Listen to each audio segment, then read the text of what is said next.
Well, there you could see Montoya again, pretty close. Look at Bernoldi, we're on board with Enrique again. He's trying to challenge Felipe Massa, but Massa just holds the middle line into the chicane, and that denies Bernoldi the chance to find a way through. And Bernoldi very wisely backed off, because the position that Massa's car had on the racetrack did not provide sufficient room or margin for error.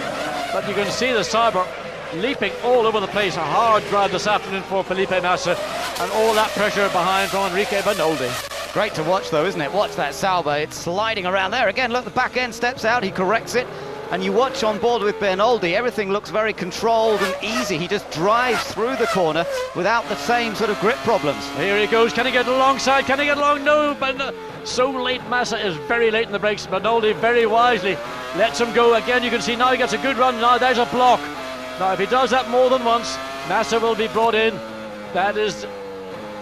Well, as we mentioned earlier, David Coulthard was in this situation last year behind Bernoldi, but we didn't see that blatant block that Felipe Massa did this time up the hill to Enrique Bernoldi. There are so many curves on that hill though, it's a very difficult one to distinguish which one is a move to block and which is to take the line, and the stewards I don't think will be able to really give him too hard a time. But look at the way the car is sliding around, it really is all over the place. Massa doing well just to hang on to it. Well, he's just got massive oversteer again coming through the tunnel. Massa is slow.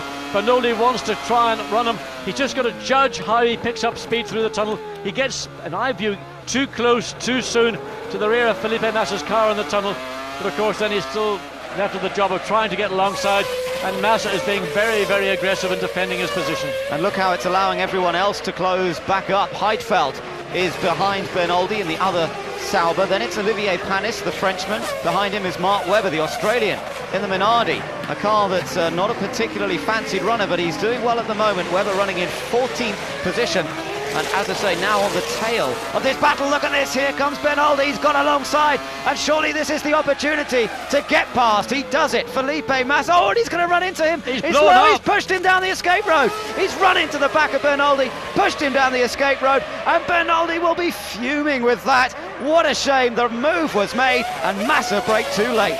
Yes, well, Felipe Massa just could not give up.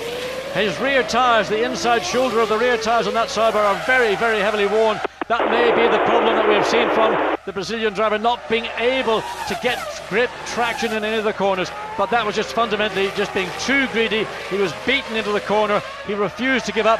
And what is important in a good driver is to know when not to give up, but more importantly, when to give up. There we see it. Just pushes the back of the arrows into the corner. Poor Bernoldi had no choice. He just went straight on. And, well, Felipe Massa is making himself not particularly popular here this weekend. A lot of complaints during qualifying from many drivers that he was not using his mirrors, not being considerate.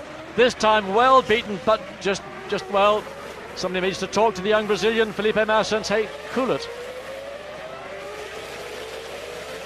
So a great shame for Enrique Bernoldi, who'd been battling for that position. What it does mean now is that Giancarlo Fisichella